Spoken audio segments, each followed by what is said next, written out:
Hey guys, welcome. I'm Advocate Roshni, practicing advocate in Nagpur, Bombay high court Nagpur branch. आज जो हमारा topic होने जा रहा है बहुत इंफॉर्मेटिव टॉपिक है, क्योंकि ये डिपेंड करता है फैमिली लॉ से। और फैमिली लॉ में जो सबसे बड़ा सब्जेक्ट है वो है डाइवोर्स का। जैसा कि मैंने पिछले कुछ वीडियोस में आपको ये भी बताया था कि डाइवोर्स हमारे देश में डाइवोर्स दो प्रकार के हैं, एक है म्यूचुअल डाइवोर्स और एक है कॉन्टेस्ट डाइवोर्स। अब आपका जो डाइवोर्स होगा वो कौन से फैकल्टी में जाएगा, क्या वो म्यूचुअल में जाएगा या वो कॉन्टेस्ट में जाएगा? यस। और साथ ही साथ कई बार ये भी क्वेश्चन आपके दिमाग में चलता रहता है कि हमारी मैरिज क्या स्पेशल मैरिज एक्ट में आएंगी या हिंदू मैरिज एक्ट में आएंगी। तो यस, ये सारी बातों को हम स्टेप बाय स्टेप समझने की कोशिश करेंगे।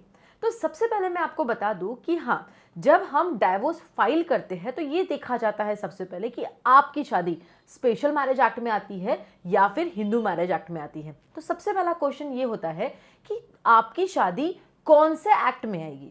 तो कौन से एक्ट के लिए आपको सबसे पहले ये मैं बता दूं कि यदि आपकी शादी कोई रजिस्टर्ड ऑफिस में हुई है और कोई रीति रिवाज से नहीं जबकि अलग अलग कास्टिज्म से हुई है, तब आपकी शादी स्पेशल मैरिज एक्ट में आती है। और यदि आपकी शादी रीति रिवाज से हुई है तब आपकी शादियां हिंदू मैरिज एक्ट में आती हैं। अब मैं बात करती हूं कि इन शादियों का जो डाइवोर्स होता है वो फैमिली मैटर में आता है और फैमिली कोर्ट में आता है। और साथ ही साथ जब ये फैमिली कोर्ट में फाइलिंग की जाती है तो ये सेक्शन वाइज होता है। तो अगर आपकी शादी स्पेशल मैरिज एक्ट में यदि आप डाइवोर्स ले रहे हैं लेकिन ये डाइवोर्स म्यूचुअल का है, तो म्यूचुअल डाइवोर्स के बारे में बताने से पहले मैं आपको ये बता दूं कि म्यूचुअल डाइवोर्स होता क्या है। म्यूचुअल डाइवोर्स का मतलब देखो, नाम में ही है म्यूचुअली, मतलब दोनों पार्टी का सहमत होना। जब दोनों पार्टी सहमत होती है इस डाइवोर्स के लिए तब यहां पर आता है म्यूचुअल डाइवोर्स। सारे रूल, सारे ऑब्लिगेशंस दोनों को तैयार होते हैं और फिर फाइल किया जाता है म्यूचुअल डाइवोर्स को। म्यूचुअल डाइवोर्स की एप्लीकेशन लगाने के लिए हमें स्पेशल मैरिज एक्ट में जो प्रोविजन मिलता है वो अंडर सेक्शन 28 में मिलता है, और हिंदू मैरिज एक्ट में अगर आप म्यूचुअल डाइवोर्स लगाते हैं तो आपको अंडर सेक्शन 13B में आपको ये प्रोविजन मिल जाता है।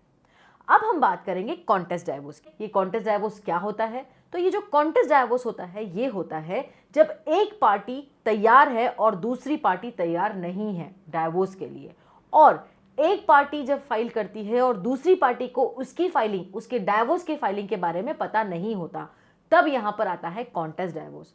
और ये कॉन्टेस्ट डाइवोर्स की अगर हम प्रोविजन की बात करते हैं तो ये हमें स्पेशल मैरिज एक्ट के सेक्शन 27 में मिलता है और हिंदू मैरिज एक्ट के सेक्शन 13 में मिलता है। और इस प्रकार से हम फाइल करते हैं कॉन्टेस्ट डाइवोर्स को। अब मैं आपको एक और चीज बताना चाहती हूं, और वो ये है कि कोई भी डाइवोर्स शादी के 1 साल के अंदर फाइल नहीं की जा सकती। ये कोई भी डाइवोर्स, चाहे वो म्यूचुअल डाइवोर्स हो चाहे वो कॉन्टेस्ट डाइवोर्स हो, तो ये जो डाइवोर्स है, ये डाइवोर्स की प्रोविजंस आपको यूज करनी होती है 1 साल के बाद। आपकी शादी के 1 साल के बाद ही आप कोई भी डाइवोर्स की पिटीशन फाइल कर सकते हैं, और उसके पहले बिल्कुल नहीं।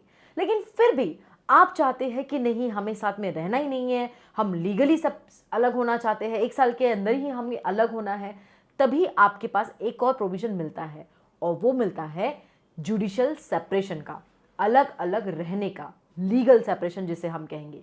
और ये 1 साल तक आप यूज कर सकते हो। यदि फिर भी आपकी बात नहीं बन रही है, आप फिर भी एक साथ नहीं रहना चाहते हैं, तो जुडिशियल सेपरेशन को आप कन्वर्ट कर सकते हैं आपके डाइवोर्स डिक्री में, और फिर आप डाइवोर्स लेकर अलग अलग हो सकते हैं।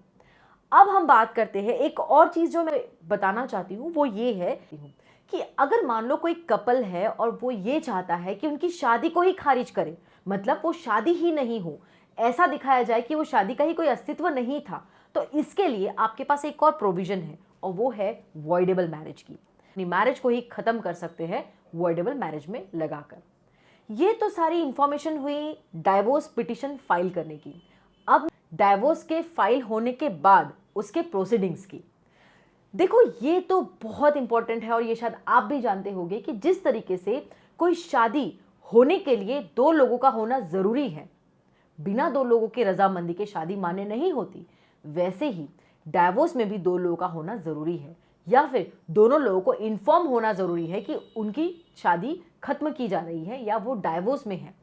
तो इसके लिए अगर मैं बात करती हूँ तो ये जो कुछ प्रोसीडिंग्स है जो मैं आपको डिस्कस करने जा रही हूँ, सबसे पहले तो अगर हम म्यूचुअल डाइवोर्स की बात करते हैं तो म्यूचुअल डाइवोर्स तो नॉर्मली दोनों को पता ही होता है, क्योंकि वो दोनों की रजामंदी से हो रहा है और जब ये पिटिशन फाइल होती है तब वे दोनों वहां पे उपस्थित होते हैं और उसके बाद उन्हें एक 6 महीने की बाद की तारीख दी जाती है जिस दिन उनकी शादी पूरी तरीके से खत्म कर दी जाती। ये 6 महीने में अगर उन्हें अपना डिसीजन चेंज करना है तो वो कर सकते हैं। लेकिन म्यूचुअल डाइवोर्स की अगर मैं बात करूं, क्योंकि यहां पर तो अदर पार्टी को इंफॉर्मेशन ही नहीं होती कि उसके खिलाफ कोई पिटीशन फाइल भी की गई है, डाइवोर्स पिटीशन, तो इसके लिए निकाला जाता है कोर्ट के द्वारा नोटिस।